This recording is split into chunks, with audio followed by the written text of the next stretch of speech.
Well, good afternoon, everybody. My name is Linda Finn. I'm the executive director and the founder of the Rhode Island Coalition Against Gun Violence. And I'm very pleased to be here today representing the joint effort called the Campaign for Gun Violence Prevention Rhode Island, which is represented here on this board. You can see all the names of the organizations that are involved with us, and there are many of the individuals that are here also affiliated with the organization. And the reason that all of these partners have joined our campaign is because they're very concerned about the rise in shootings and the gun deaths here in our state.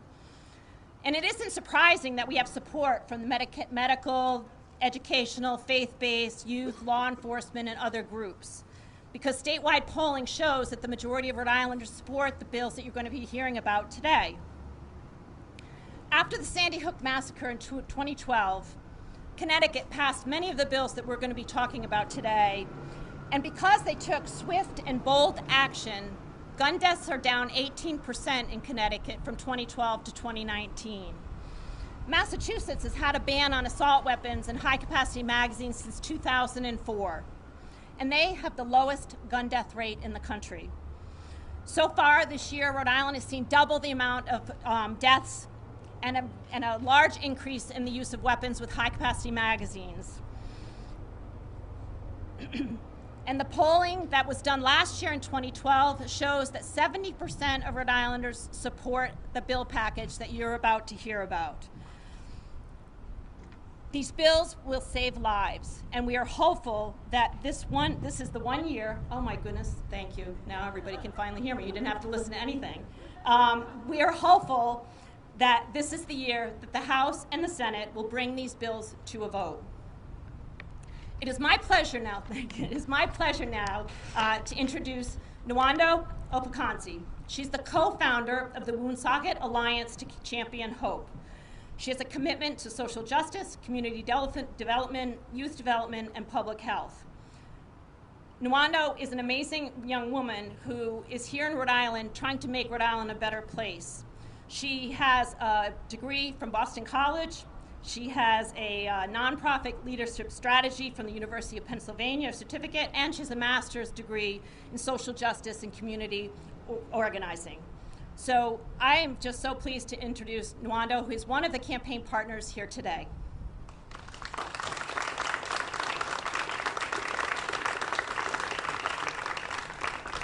Thank you. Can you all hear me? Well, good afternoon, everyone. I just want to thank the Rhode Island Coalition Against Gun Violence for inviting me to participate in this press conference.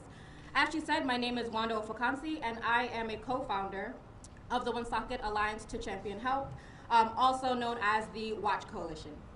For years, I've been working with young people in the city of Woonsocket, Rhode Island, and in that capacity, I've seen their struggles, their achievements, their fears, their aspirations. I've seen how young people in the same city could have drastically different lives due to being set upon drastically different paths, different resources, different opportunities, different obstacles, different outcomes. These disparities in outcomes can be prevented if we set in place the legislative and social infrastructure to reduce the crises that are taking place in our communities. In recent years, escalating violence has rocked the city of Woonsocket. From the tragic 2019 killing of 17-year-old Nyasia Williams-Thomas to the more recent shooting death in Providence that was committed by Woonsocket youth, our community has been struggling with gun violence. But before the violence escalated to this point, we knew. We knew that social and structural conditions within the city would leave youth seeking their own means of survival. We knew that young people in the city had access to firearms. We knew that there were adults illegally supplying these firearms to youth. We may not have known exactly who the violence would involve, or when and where and how it would happen, but we knew. Poverty, economic decline, struggling schools, limited resources, and lax gun laws are the perfect storm for tragedy. These kinds of tragedies are happening for far too often in our communities. In Woonsocket, murder went up from 0 in 2017 to 2 murders in 2019. 145 incidents of aggravated assault in 2017 to 178 incidents of aggravated assault in 2019. Last summer alone, Woonsocket saw 4 homicides. We recognize that gun violence is a complex issue that requires a multifaceted approach. Policy is just one piece of the puzzle, but a crucial piece nonetheless. These pieces of legislation that we are here to discuss today are an important step in making our communities safer. They're not anti-gun or anti-Second Amendment legislations. They're about responsible gun ownership, safe gun access, and harm reduction. We don't want to mourn anymore. It's our hope, it is our plan to be celebrating the milestone of having common sense gun policy reform institutionalized in the state of Rhode Island. We believe, thank you.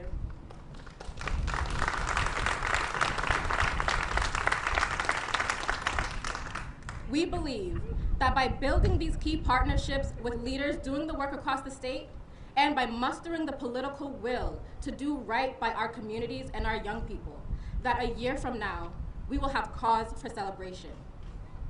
That is why I'm hopeful today, hopeful that we will leverage our resources and our efforts to make our state safer. We can do this. We're excited to have the support of our partners and the support of Rhode Island Governor Dan McKee, who's been a staunch supporter of youth development efforts in Northern Rhode Island and across the state. And so with that, I'd like to turn it over to our Governor, Dan McKee. Thank you.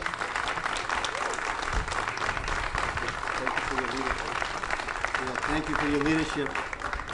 And it's good afternoon, everyone. I got a little ahead of my skis earlier in the afternoon, thought I was coming to a bill signing, but I guess that's the work that's left to be done, right?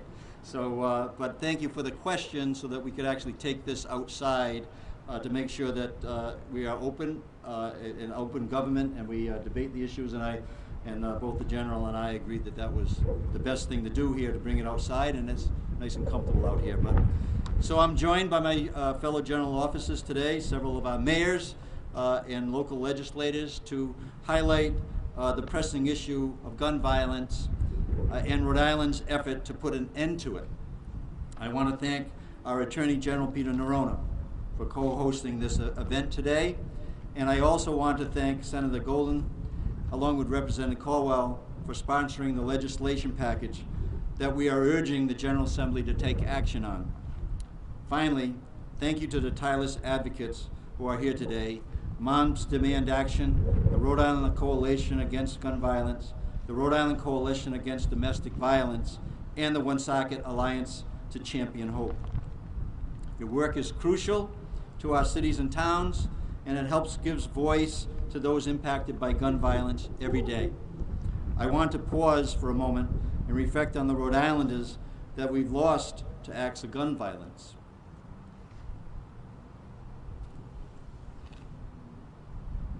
Everyone's presence here today seems to send a strong message about Rhode Island's commitment to ending gun violence.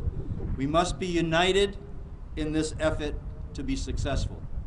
Today, we come together to support a package of common sense gun safety bills that includes an assault weapon ban, a ban on open carry on rifles and shotguns, the Safe Schools Act, which prohibits concealed carried weapons on school grounds, a high-capacity magazine ban, a requirement for firearms to be stored safely, and strengthened penalties for straw purchases of firearms.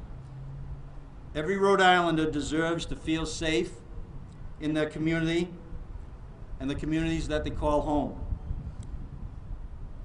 These measures will move us forward in that goal. We know that gun violence is an issue that requires a comprehensive response. It means passing common sense gun legislation. It's the reason that actually we sent a letter to the mayor offering to put our state police on the streets and partner in with the Providence Police Department to keep our streets safe in Providence this summer.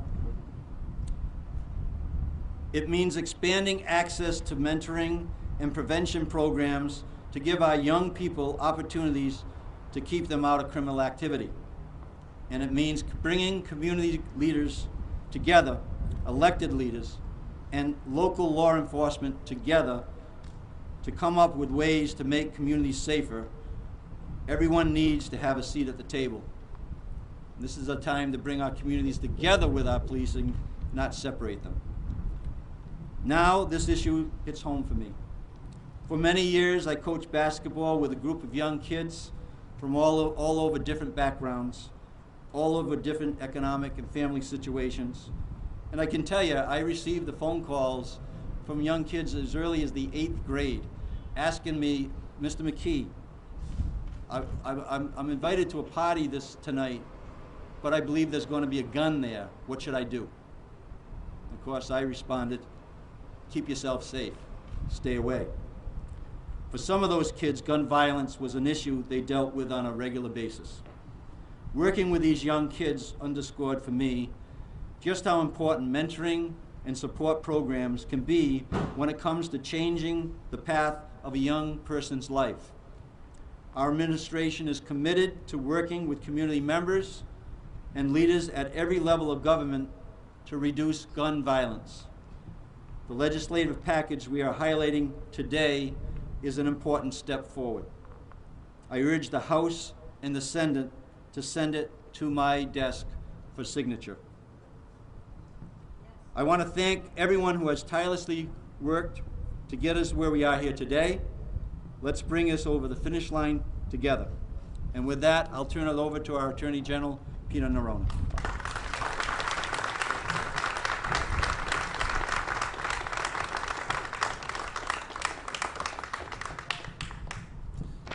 Thank you, Governor.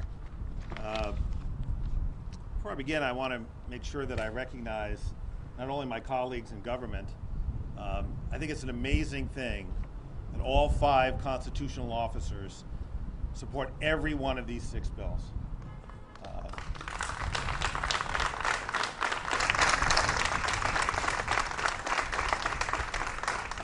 If that doesn't send a message about where our government leaders stand, I don't know what does. I also want to commend our senators and our representatives, Representative Caldwell, Senator Golden, and all of their colleagues that have stepped forward to support this legislation year after year after year. That support is incredibly necessary and appropriate. And I also want to recognize, most principally, Diana Garlington, who lost her daughter to gun violence over a decade ago, a case that is still open, that we still work, and all along the way, Diana Garlington fights for families like hers that are awaiting results, justice, and a reduction in gun violence. You know, when I became an assistant United States attorney in 2002, one of my portfolios, in addition to doing public corruption cases, was being the ATF prosecutor. And as the ATF prosecutor, I was responsible for enforcing federal law in the District of Rhode Island. That included the then federal assault weapons ban, which existed at the time. It involved enforcing straw purchasing cases. It involved cases involving the discharge of firearms, the possession of firearms by felons, and in the use of violent crime. And I will tell you that from that experience, one thing that became pretty apparent to me pretty quickly was that gun violence is a slow grind of violence. It is a violence that, if you talk about it in the context of each individual case, rarely registers. And it became clear to me pretty early on that if we did not try to message to the public by bringing these cases collectively, I used to call it the Blue Angel approach, land 6 cases at a time, land 12 cases at a time, make the public aware of the gun violence threat we're facing, they're never really going to understand why this is such a significant issue. And that's a challenge that we face today. We've got 6 bills that when you read them, are spot on. They're well-drafted bills, but they can quickly put a member of the public, me, to sleep. Because what's not clear from them, what's not obvious, is the issue that they're trying to address beyond their titles.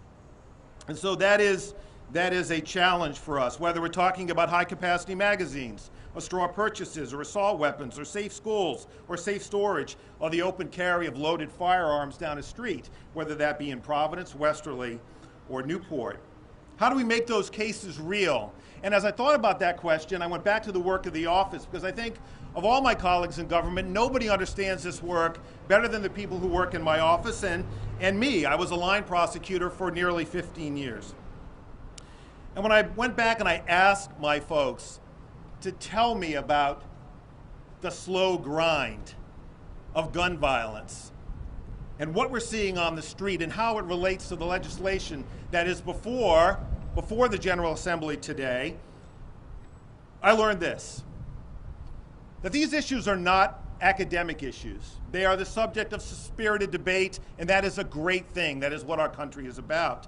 But it is not an academic exercise. It is not a theoretical exercise. High-capacity magazines exist on the streets of our cities.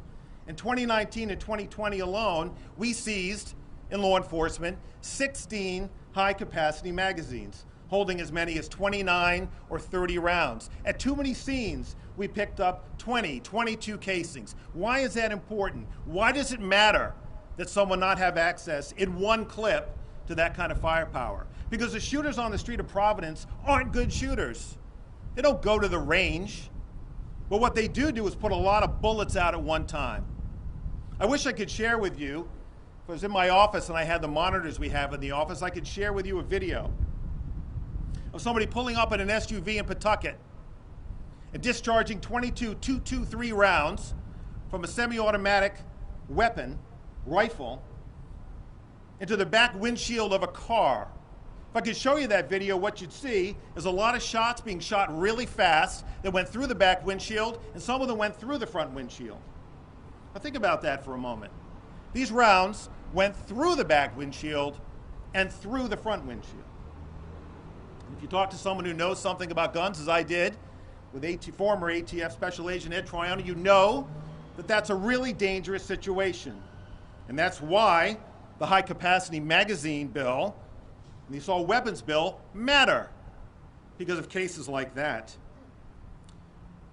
If I had my monitors behind you, I'd have them here in the media. I'm happy to share them with you. I'd show you the 4 semi-automatic rifles that meet the definition in our assault weapons ban that have been recovered in the city of Providence and elsewhere. Those guns are out there. It's not a hypothetical. Those guns threaten our law enforcement. They threaten our children. They threaten us.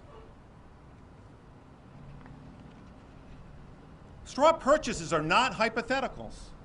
What's a straw purchase? Straw purchase is when I go into a gun store and I can buy a firearm, and I buy them for somebody else. And the reason I'm buying it for somebody else isn't because I'm interested in giving them a birthday gift, because they're a good friend. It's because they can't buy one on their own. What prevents you from buying a firearm under federal law and state law? If you're a domestic abuser, if you're a felon, if you've been convicted of a crime of violence. That's why it matters.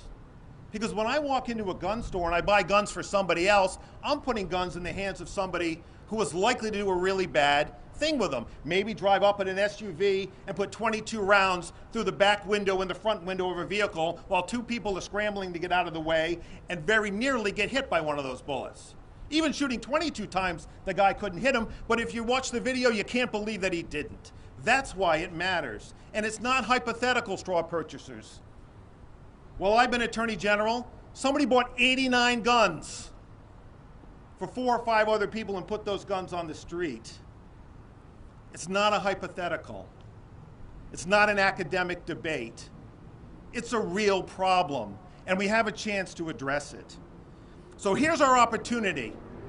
When you've got 5 constitutional officers who all get it, when you've got a host of members of the General Assembly who all get it, when you've got a public that all gets it, now is the time to act.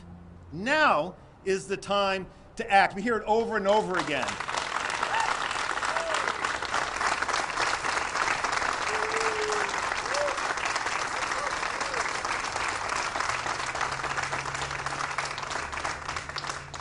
If not now, then when? Thank you.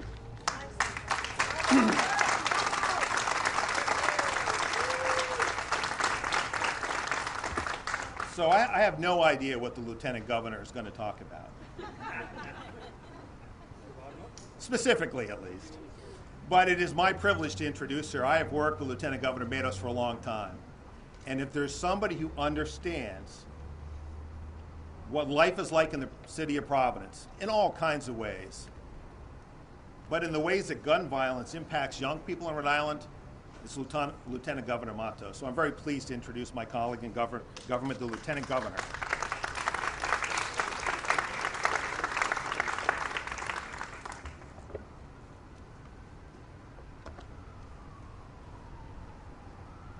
Good afternoon. We come here today in wake of violence. A few weeks ago, a few weeks of shootings that have left a lot of people traumatized and hurting, and have resulted in innocent lives being lost. This followed a year where background checks for guns purchases in Rhode Island more than double as did shooting victims in Providence. Illegal guns have flooded the streets and people have more access to deadly firepower than ever before. There is often said that it's not one solution to stop gun violence. That is true. There's no doubt that gun violence is a complicated, difficult problem to solve. It has roots in so many different causes. Wide available guns due to gun trafficking, lack of access to affordable housing, economic instability, lack of opportunities, social unrest, and much more. However,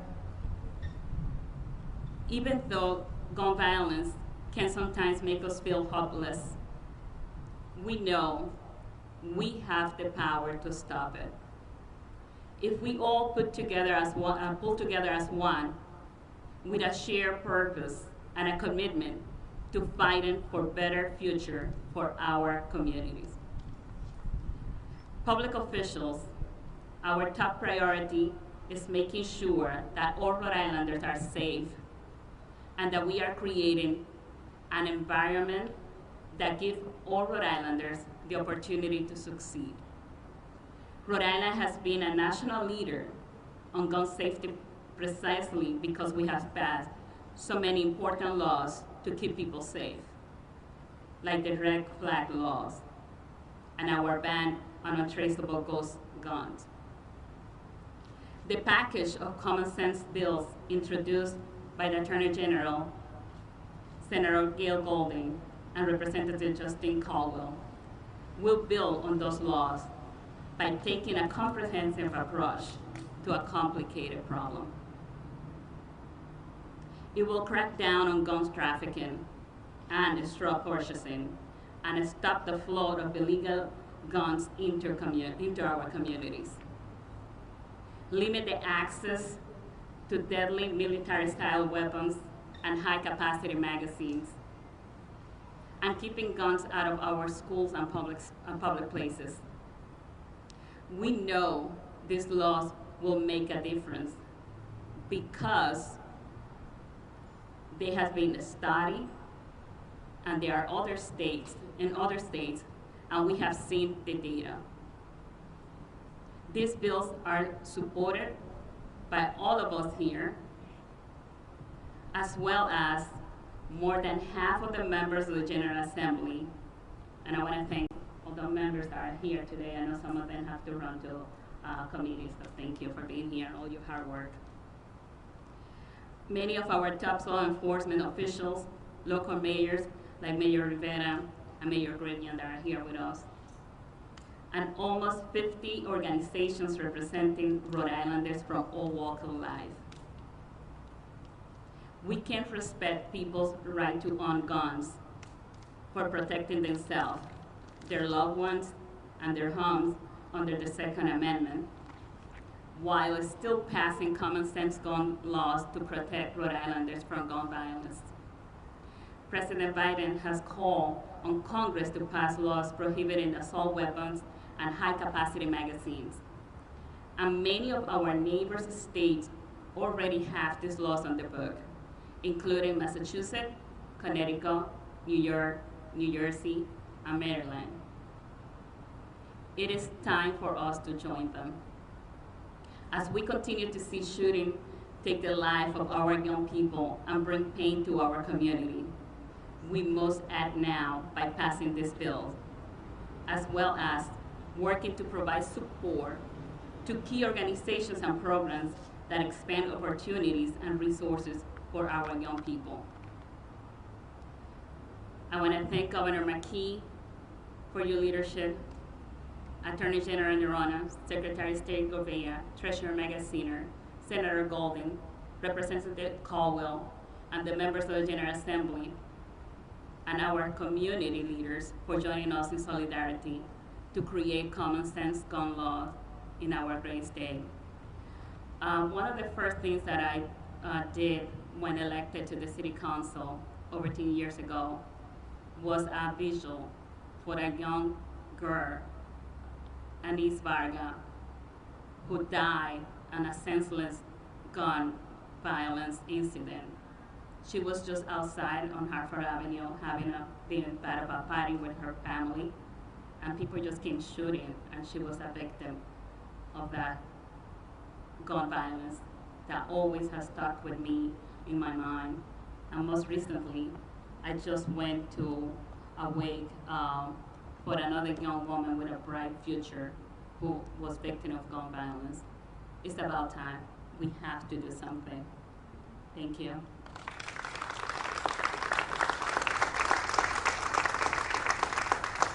Now it is my pleasure to call to the podium a leader working really hard also, making sure that we have common sense gun laws in our book, and that's Secretary of State Nelly Gouveia.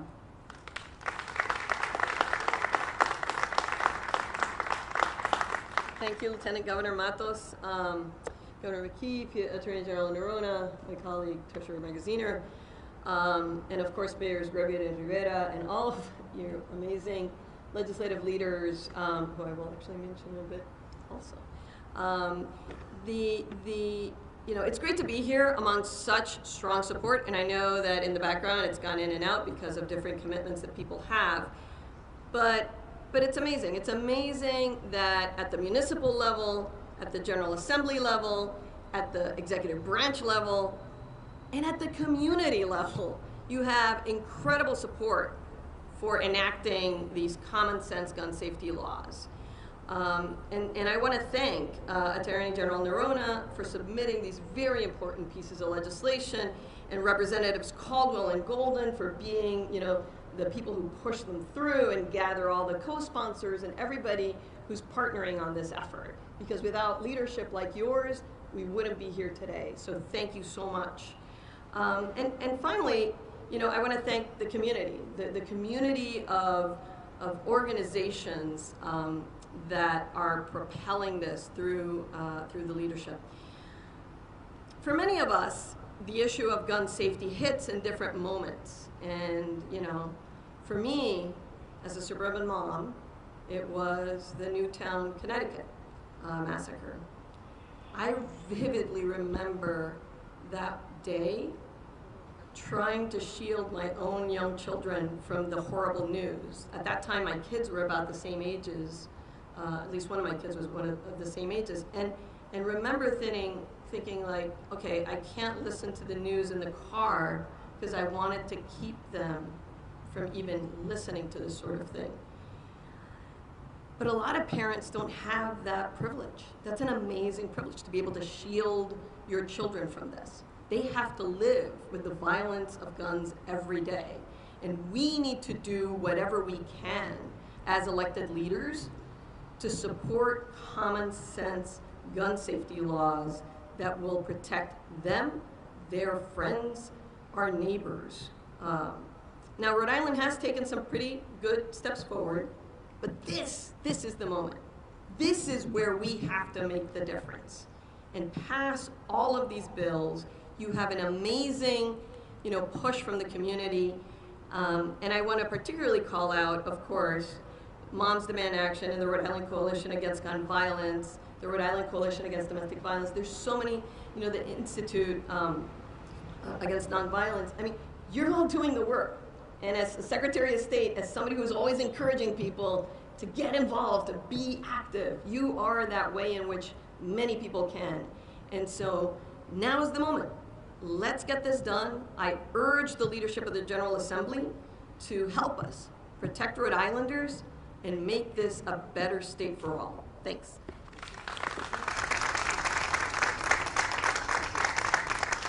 And with that, it is my pleasure to also call to the podium another great ally of gun sense measures here in our state, General Treasurer Seth Magaziner. Good afternoon, everybody. Thank you to my colleagues in government for their support for these bills. Real talk for a minute. There has not been a gun bill that has passed into law in this building a long time unless the gun industry signed off on it first. And everybody knows that. The unwritten rule for years has been get the gun manufacturers lobby on board, get their seal of approval before a bill can move. That has to end. We cannot wait for the seal of approval of the very same industry that profits off of pain and paranoia before we take action to protect Rhode Islanders. Now, I started out my career as a public school teacher. I taught 3rd and 4th grade. And I know every time news of a new mass shooting comes on the news, I know the chill that teachers and parents feel. Thank God it's not my community this time. Thank God it's not my school this time. Knowing that it could happen because of the loose laws that we have on the books in Rhode Island today. I learned a few weeks ago that one of my students from when I was teaching, Sean Parrish, I taught him 2 years, 3rd grade and 4th grade, his life was ended by gun violence. At 19 years old, another life cut short. We cannot allow this to keep happening. We cannot allow this to keep happening, this state of affairs where we only have the courage to protect our students, our teachers, if the gun industry signs off on it. We need to have the courage to say that we are going to make schools in Rhode Island gun-free zones, the courage to say that high-capacity magazines and assault weapons don't belong in our streets, the courage to say that we are not going to allow straw purchases, the courage to say that we are going to join Massachusetts and Connecticut and New York and all of these other states in protecting our people. They had the courage to do it, why don't we?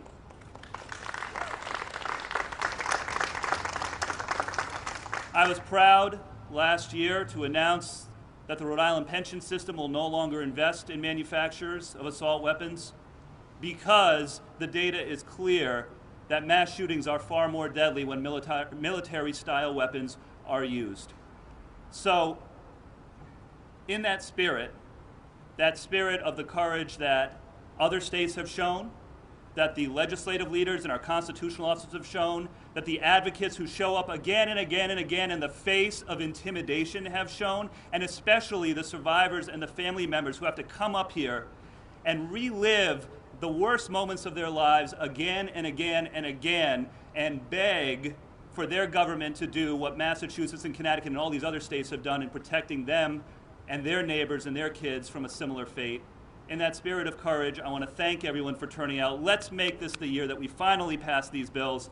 And I want to recognize another courageous leader, my state senator, a champion for common sense gun safety, Senator Gail Golden. Gail.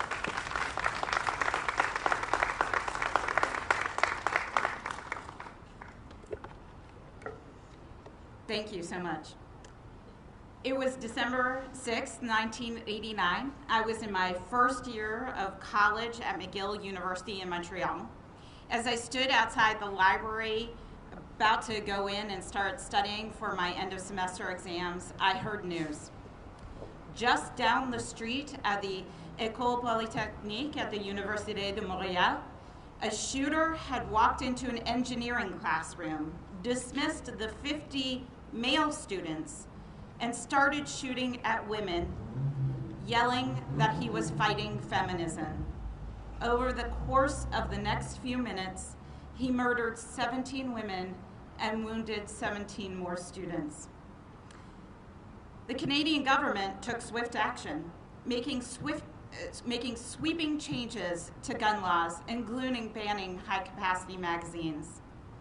Limiting the sale of high-capacity magazines in Canada did not end ammunition sales or gun ownership, but it has saved lives.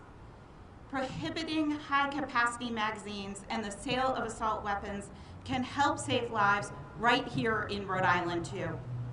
Data shows it.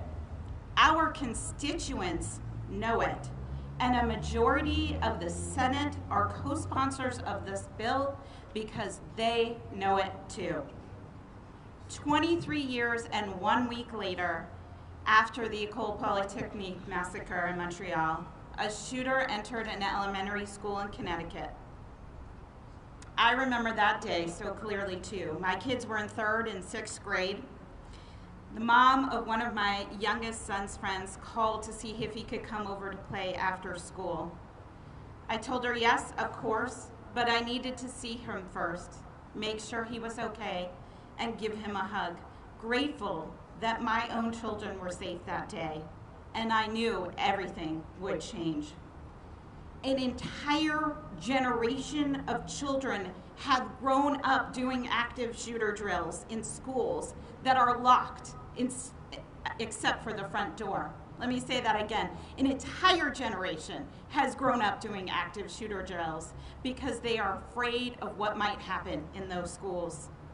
These children are taught how to escape a classroom, hide under a desk, stay silent, how to block a door in an instant. And since 2018, after the massacre of Jews in a Pennsylvania synagogue, my whole family and families just like ours have had to pray in synagogues that are locked and protected by the police. I am furious that my children have grown up in a world where escaping death by a shooter is part of their education and part of their religion.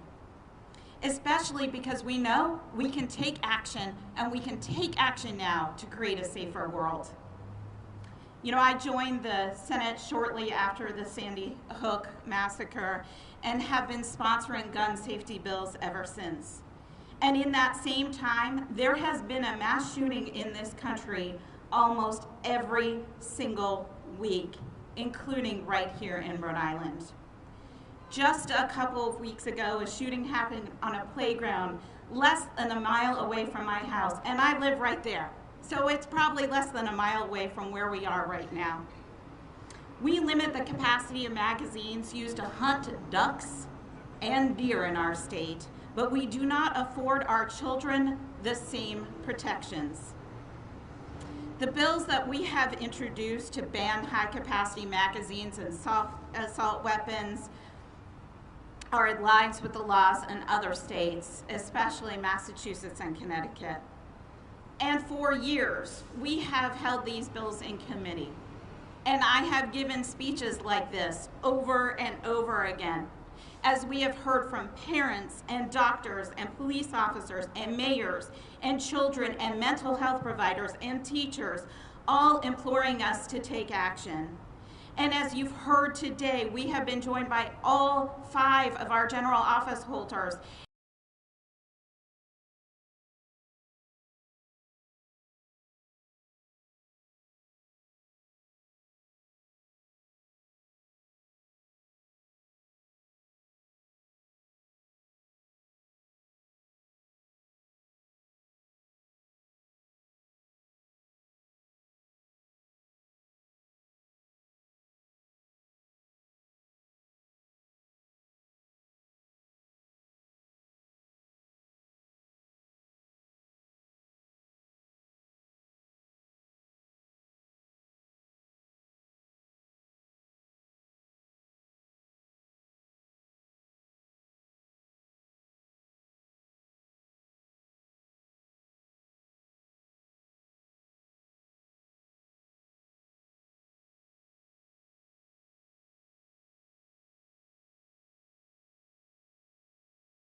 lobbyists like the one from the NRA. It is a new day in the House of Representatives, and so now we have a real chance. A majority of my colleagues have, in writing, put their names on these bills as sponsors and pledged to me to support them. There is no clearer way to demonstrate that these bills have majority support. There is no neutral ground on these bills. If you are not actively supporting them or actively working for their passage, you are siding with the NRA. You are choosing to preserve the dangerous status quo where entire communities are traumatized, the way that our neighbors in Connecticut were traumatized when they lost 20 6- and 7-year-olds and 6 adults in a single depraved act of violence. Where one man with a grievance can shoot 471 people in Las Vegas and wound nearly 400 others in just 10 minutes using these weapons. These events didn't have to happen, and choosing to do nothing is choosing to allow them to happen again. There are people who are going to die if we don't pass these bills. We don't know who they are yet, but we are here to fight for their lives. The arguments used by the NRA and other gun extremists that these powerful weapons make us safer fly in the face of facts. The clock on the next attack is ticking, and we must act. I ran for office to enact good policy that will save lives. I know many of my colleagues did too. I earned my House and Senate colleagues and all of you to let the House Speaker and Senate President know how important these bills are so that we can get them on the floor for votes. Because if we succeed, they will pass and be signed into law here in Rhode Island. Thank you.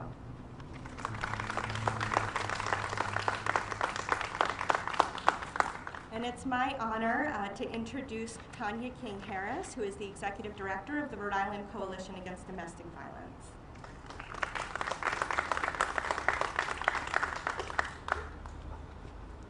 Good afternoon, everyone. Again, my name is Tanya King-Harris, and I'm the Executive Director of the Rhode Island Coalition Against Domestic Violence. I would like to start by thanking you, Governor McKee, for your leadership and for having us here today. It's great to see so many Rhode Island state and community leaders joining us here in support of this important legislation.